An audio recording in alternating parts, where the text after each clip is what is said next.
This one starts as a question directly for Dr. Serino. Do you find that women on non-estrogen, progesterone birth control have lower anxiety? Any negative impact of lower anxiety, like high-risk behaviors or choices? So progesterone, in some people and in certain stages of the reproductive cycle, has anxiolytic effects or decreases anxiety. But when given to postmenopausal women, and also when given postpartum in the form of a progesterone-only birth control pill that some of us have taken because we want to preserve our lactation, it can cause dysphoria, or like, I think that wasn't exactly the question, but it can cause like depressive-like symptoms in about 30% of women. So I do not find exogenous, or when someone's given progesterone only, to decrease inhibitions. I find more the opposite. If they're going to have a problem with it, it causes some dysphoria. Thank you. And now for the general panel. What would you say to someone struggling who asks, what keeps you going?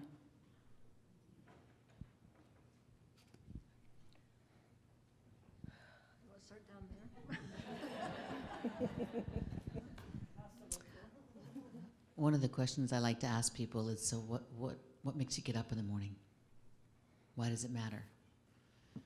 And I think it's a little bit of that, but that's probably where I would start. And then just sit and wait. That's how I would deal with that. I matter. It really makes me going when I realize that that everything that I need is within me. So that makes me going. That's why there are times that it also brings me down. But welcome to the world of multiple layer of beauty. So for me, I've got a dog to feed, and if I don't feed her, she lets me know and pesters me. And I have to feed her every day a couple times, and then I've got to walk her. So, and then she goes to work with me, so she's like hounding me all day. So you know, that's it. Thank you. Another general question for the group. There is an extensive body of research literature that emphasizes the fact that health and illness are perceived differently across cultures. Cultural beliefs around health and illness have real consequences in terms of whether people are motivated to seek treatment. How did you cope with your symptoms, or how would you support individuals who deal with these issues? And what kind of support from family or chosen family or community is necessary to move forward?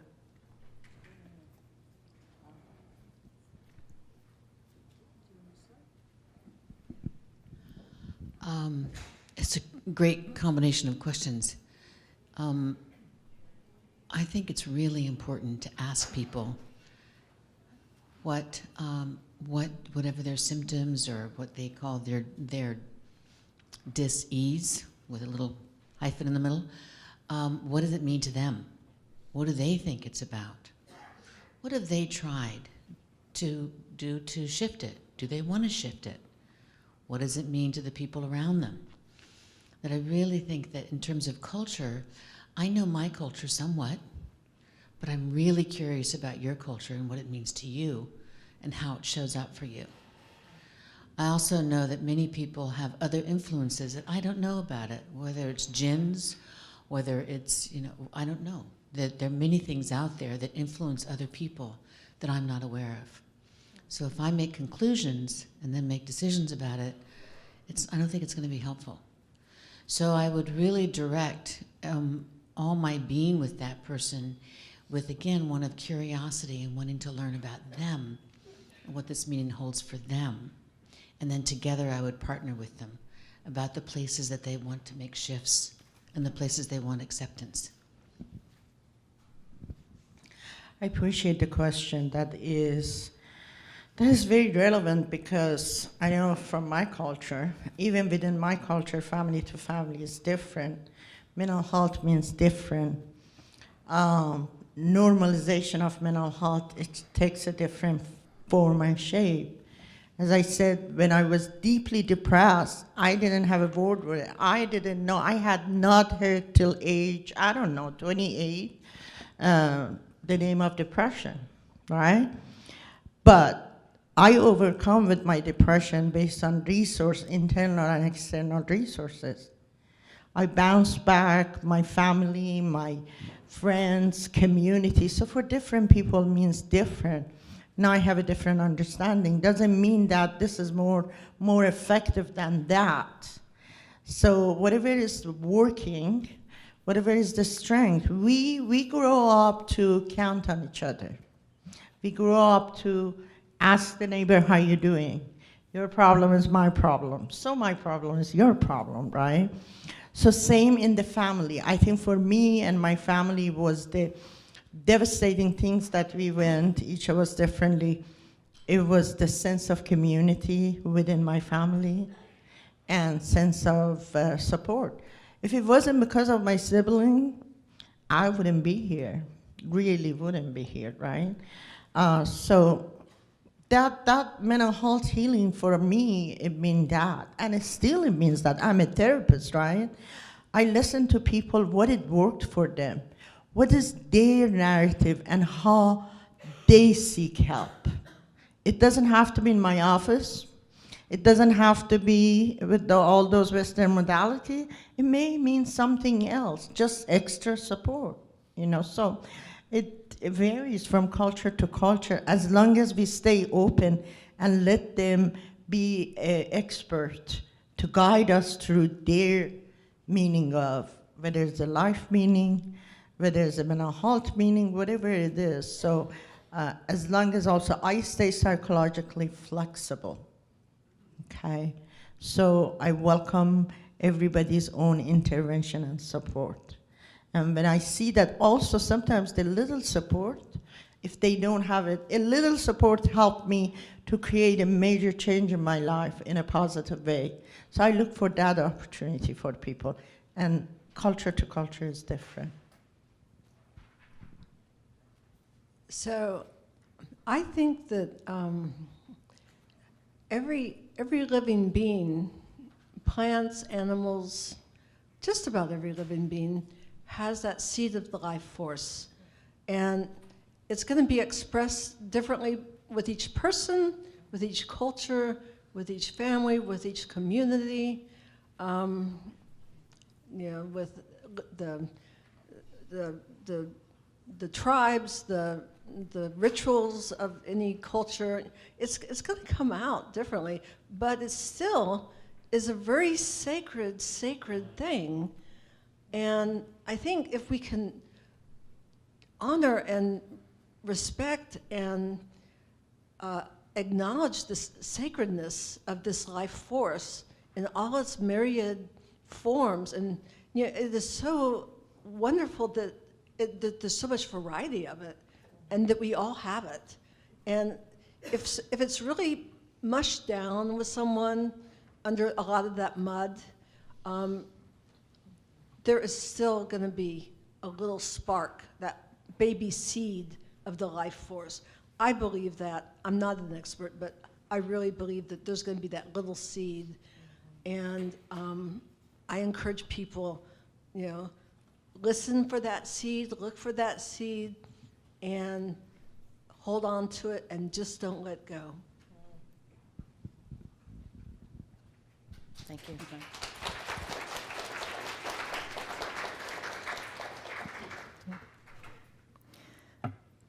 African Americans, Hispanics, and Asian Americans may suffer from somatization, multiple physical ailments, or complaints for which no medical diagnosis can be found.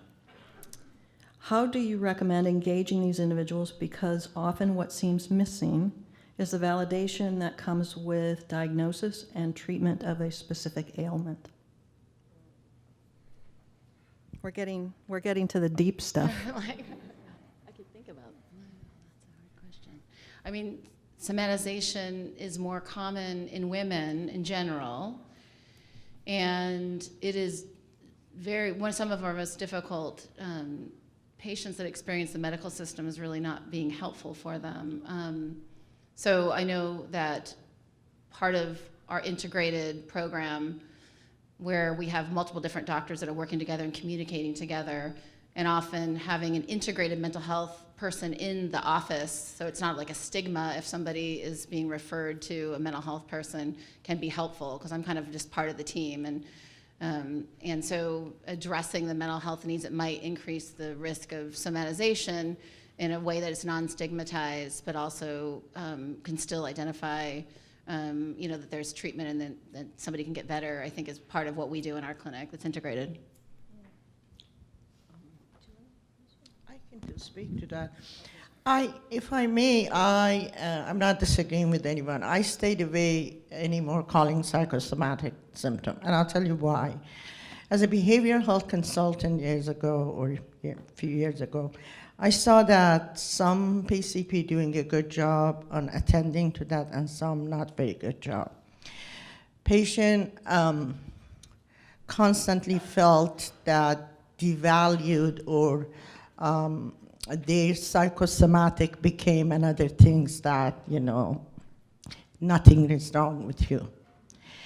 I come from approach of integrated self. It doesn't matter, is it medical, is it mental health? It's good to categorize for ourselves to understand, but it's also language is so important.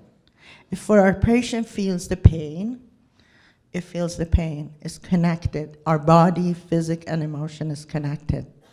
So I start from there, and I name it a little different. So that's my take on psychosomatization. Makes me think of years ago when I first studied PMS, and one of the things that we found out was that women who were suffering from PMS, that their kids tended to get sick every month, and they would bring them into the primary care office.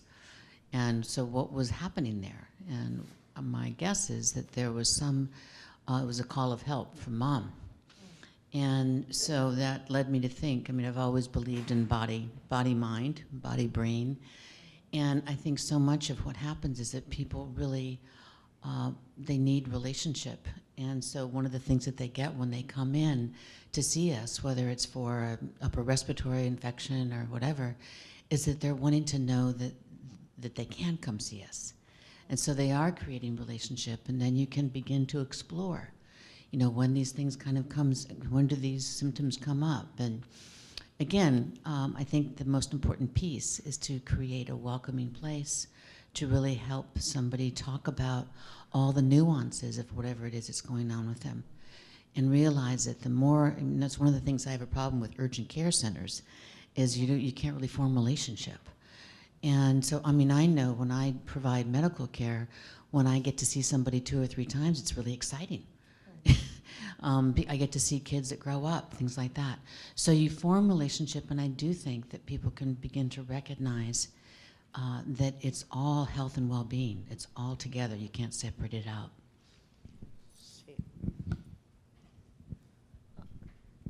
I agree. It's all one being. Also, I think with some of these illnesses that the doctors say, well, it's, we don't know what's causing it, it's a non-determined etiology. It just shows how little the state of medicine, how little is known right now. And we like to think we're very technologically and intellectually far along, but really, in a lot of ways, we're not.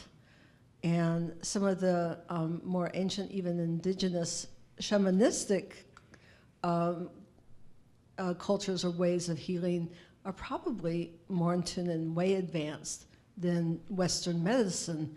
And I just have to throw in this little bit of trivia. We all know Sigmund Freud, right? Anyway, Sigmund Freud was practicing, most of his practice was with women, and the main diagnosis was hysteria, conversion hysteria. They would either faint or their arm would become paralyzed. And the word hysteria means wandering uterus. So think about that one. Do you have anything to add to that, Doc? I don't know if I'll touch that. We don't, yes. Freud is not my main source of information. But yes, it is funny, yeah. Okay, got another serious one for you. Cultures vary in terms of how they seek treatment from mainstream Western health systems. Research in high-income countries like Australia, Canada, and the United States emphasize that diverse cultures in these countries tend to seek help much later than those from the majority community, and many of them tend to present in acute stages of mental distress. Okay? How can we go about getting these populations to seek and engage in treatment sooner? You start. This is just a start, I can tell. I think the most important piece is to create a welcoming environment. And I know that people don't seek care when they don't feel as though they're going to be listened to, that they don't feel as though they're going to be respected, that their ways of doing things are different than what they perceive are the mainstream. And I do think that more and more cultural competency is coming in medical schools, and it is becoming part of more of the mainstream here in this country. But I think the most important thing is to create an environment that is welcoming and that's curious and that we want to learn. And what I tell my patients and my clients is I'm very trainable. I think for me, is as long as we're looking at them, whoever them are, the others, how do we engage them? That I would reverse that question. How do I engage myself with them? DBT, maybe some of you know, that is dialectical behavioral therapy, which is the combination of the Eastern and Western CBT. One of the major things funding is that says patient never fails, therapist is the one that may fail, okay?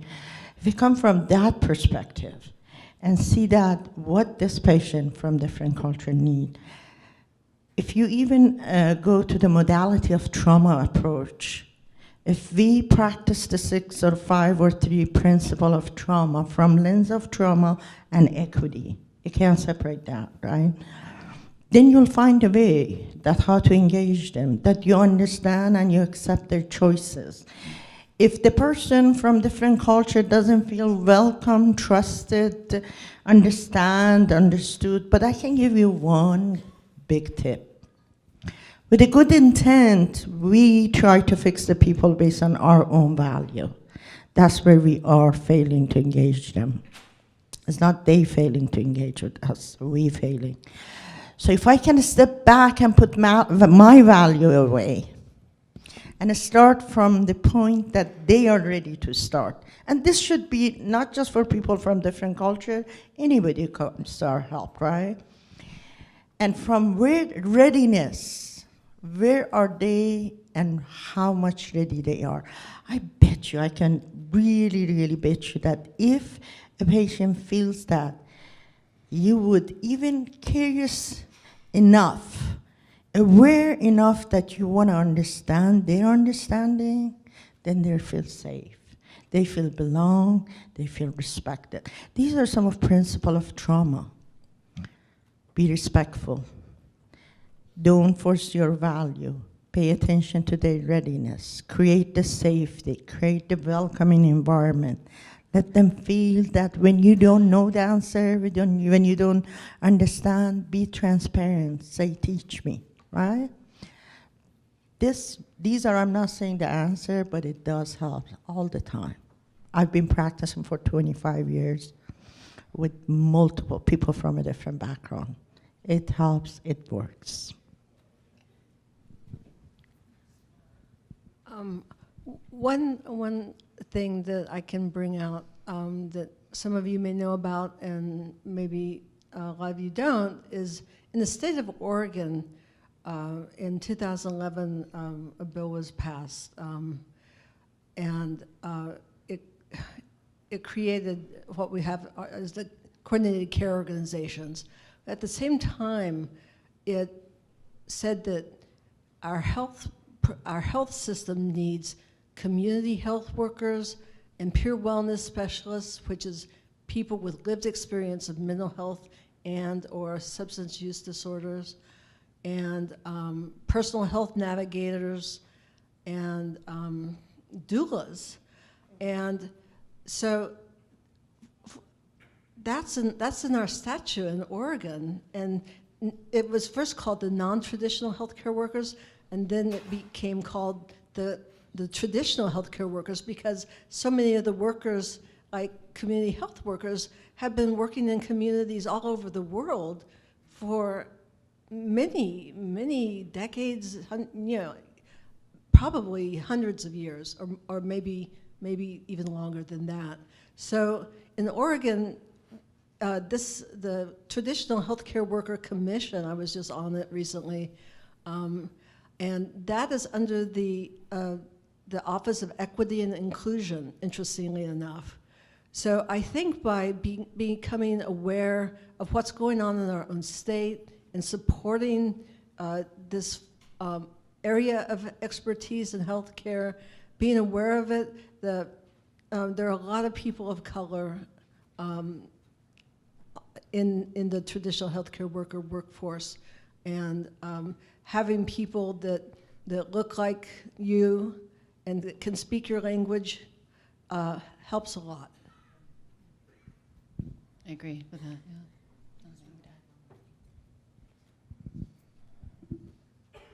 One of the other things that happens in other countries that I would love to see happen here is not wait for people to come to us, but to figure out ways that we could come to them. And I don't know if that's their church or that's their community center or whatever it is. I'm really realizing that all the people that it's so stigmatized for to come for help, how can we gather around, whether it's traditional, which I think is a wonderful idea, or those of us who are, licensed, quote unquote, but to go out and meet them where they are. Yeah, thank you.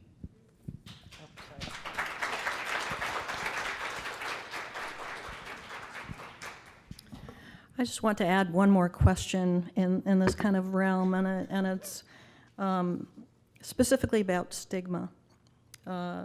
Stigma around depression and other mental illnesses can be higher in some cultural groups, and is often a major barrier to people from diverse cultures when accessing mental health services. Stigma can cause people to feel so ashamed that they hide their symptoms and do not seek treatment until the issue becomes acute. How can we as providers, peers, go about getting these populations to engage in treatment sooner? This conference, this organization, right? It's a great example. I think just by being role models ourselves. All of those above, and there is if we think that one-on-one will do everything, in our session things happen and a population will change, I'm not sure. We have an impact, but we can't. That's my answer. We have to do parallel work. We have to impact the policy. We have to impact the system. We have to go to legislator. We have to be aware of what's going on. There is one-on-one, and there is a community building. Right now, when we're talking about the trauma response or trauma-informed care, one of the new, really, is not that new, but relatively, is that they're calling CRB, community building.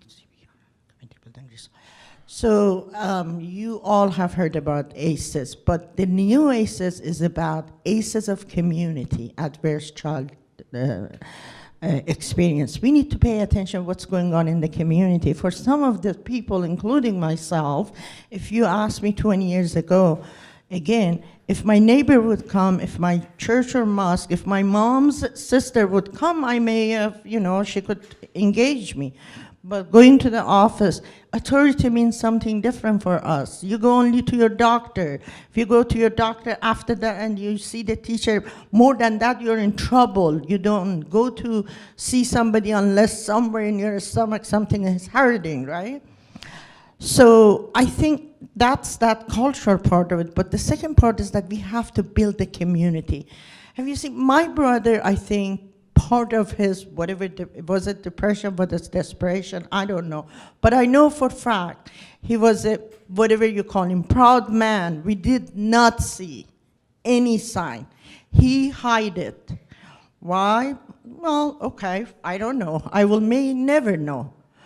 But the growing up culture, personal value is important. But if he had a community to bounce back and support, maybe the outcome would be different, okay?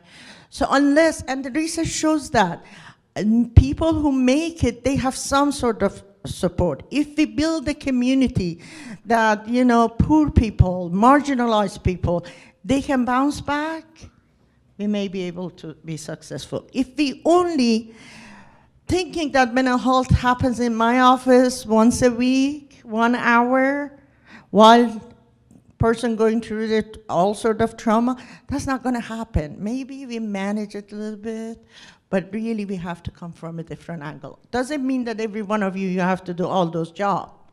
Some of us, we go work with legislators. Some of us personally, we have to put together, as we put ourselves together, integrated self. So it's not just what's going on, what's wrong in their brain or my brain. What is not happening for them? And equity is that people need a different support to get to the same place that you and me are. So it has to be equitable, it has to be community of safety, it has to be resources, and it has to be policy. And then also it has to be me and you connect, build a relationship, trust. So those all together maybe then it works.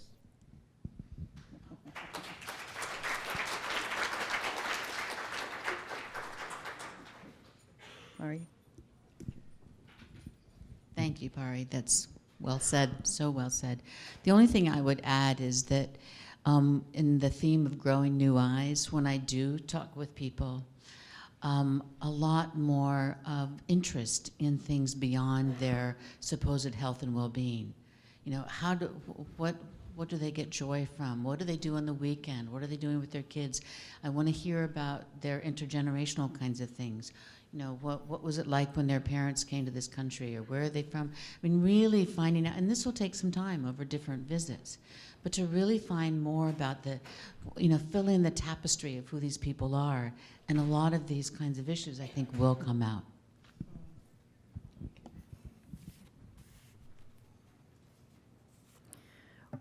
Where do you find your peace and hope?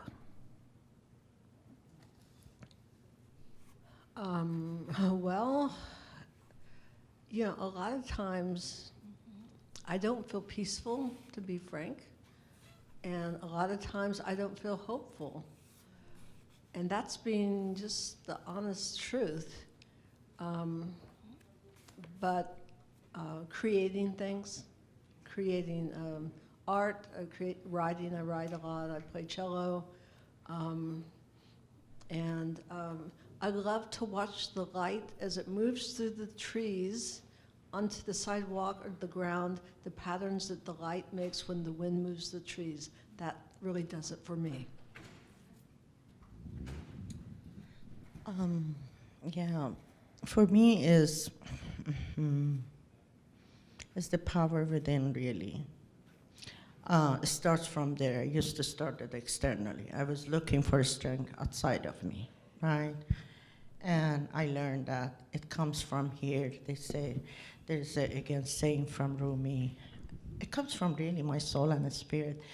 He says, there is a power within you.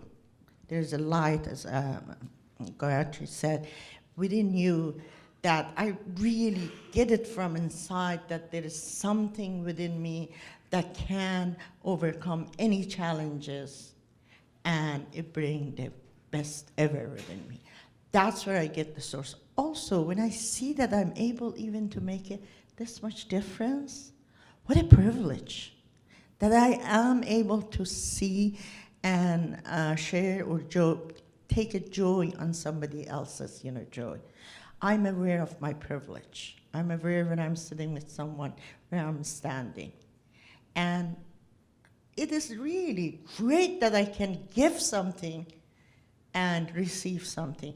That's all. To see that happiness and playfulness in eyes of, doesn't have to be my patient, eyes of people who are maybe marginalized, maybe just didn't have resources, maybe just didn't experience the authentic being. The rest that comes, it falls in its place. So it's few different sources, but it starts from here within me. Wow. You're a hard act to follow. It's great. First thing I thought of was I have a lot of hope when I look at our youth. I really do. They are, I find, more open, more forgiving, less rule-oriented.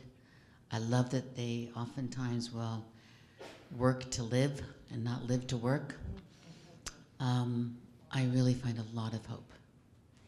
And once in a while, I actually do get on Facebook and I see these 5-year-olds, 8-year-olds saying these amazing things. I go, oh my gosh, I had no idea. I'm just getting that, and I'm a lot older than 8.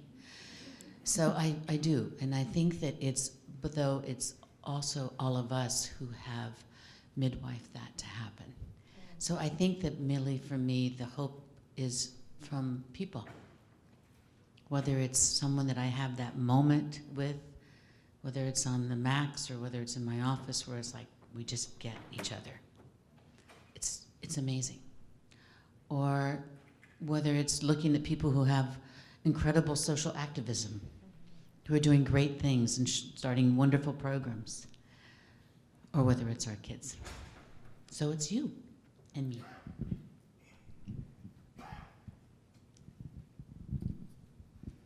Thinking where I get peace and hope.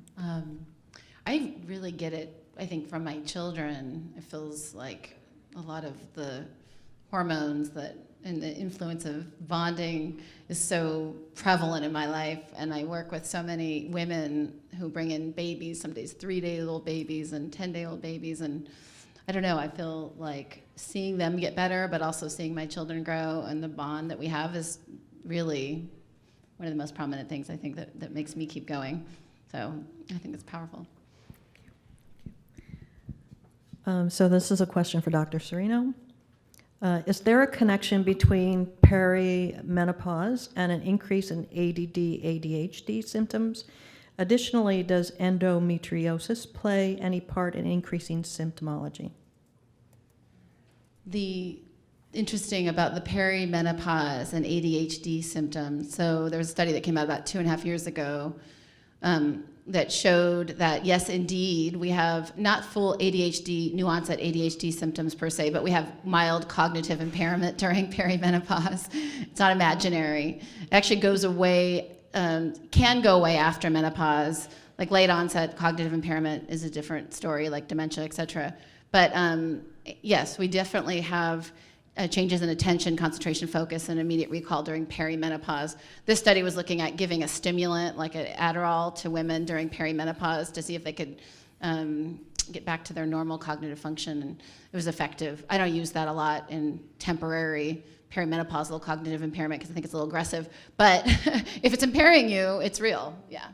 And then the endometriosis, wow, yeah, we see a lot of endometriosis in our clinic. Obviously, mainly the OBs see them, but it can be, devastating. Living with pain and heavy periods, for 14 days out of a 28-day cycle is certainly not going to make anyone feel well. So it's not directly per se. Well, I mean, imagine it is linked to depression or bipolar, but it's certainly something that impacts our well-being and adds stress and makes us not feel well. And so there's a lot of treatments that we do. I don't do them in the Center for Women's Health.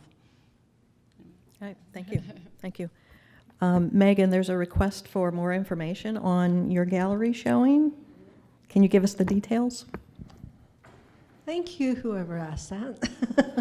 The show is in November, and it's the J. Pepin Gallery, which is in the Pearl District on 9th Street in Everett. And J. Pepin is a gallery, was started and founded by a woman who has bipolar disorder, and all the artists that are shown there have some kind of lived experience.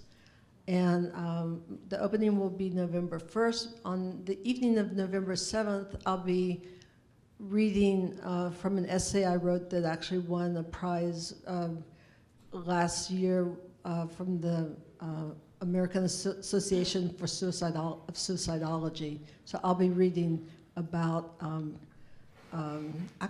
reading about the Lotus and reading about my process. So if you can come that night, that would be wonderful. But if you see the show, that'd be great. So thank you for asking that. Okay. And please come. And also please buy art. So for all of our presenters, what will you do differently as a result of today's experience?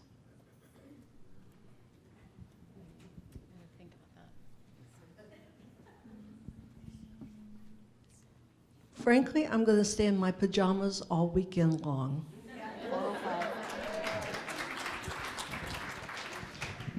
I'll be less worried about how people are going to judge me. I spend a lot of time to thinking about that.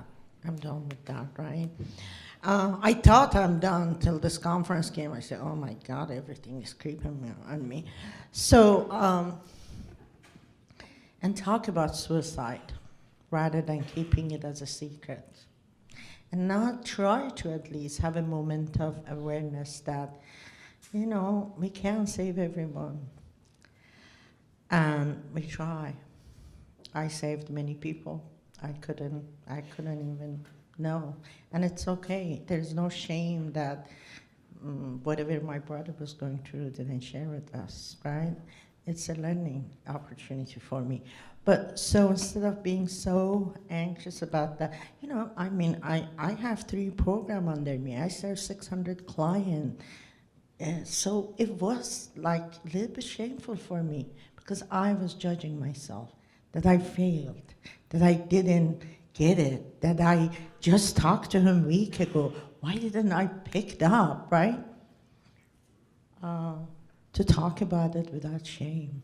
That can happen. Hopefully it doesn't happen to anyone, but it can. It's secret kills us. So that definitely, I know that. So what I wanted to do was immediately say, well, what are you going to do out there to deflect it? And I'm also interested in what you're going to do. I really am. This is quite a journey to be here for me today. And I think I'm going to, my dream hopefully will shift and there'll be a big doorway and lots of windows. Thank you, Gayatri. And I just have so appreciated the welcome that you all have given for all of us to just be who we are. And that it's been okay. And not only just okay, you've applauded it. It's like, oh. So this is what I want in the world. I want this to be contagious. And I think I have more hope. So thank you.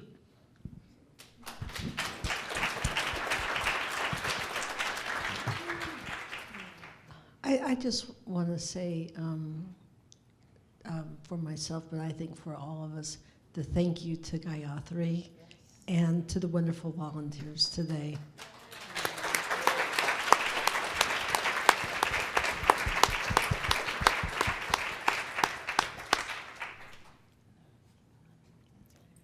Okay, now I'm going to give you a trick question. 2-word answer, okay? Because it's a biggie. So this is going to challenge you a little bit. Resilience fosters well-being, but what is well-being? 2 words.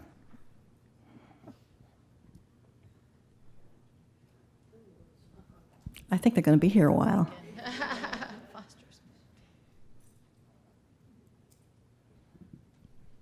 Your choice.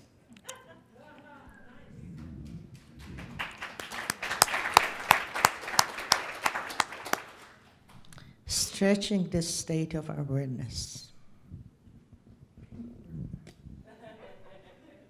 Did I use 3? Yeah. They're counting it. New eyes daily. Thank you. Okay, I'll pass. That's 2 words. Please, another round of applause for our afternoon speakers.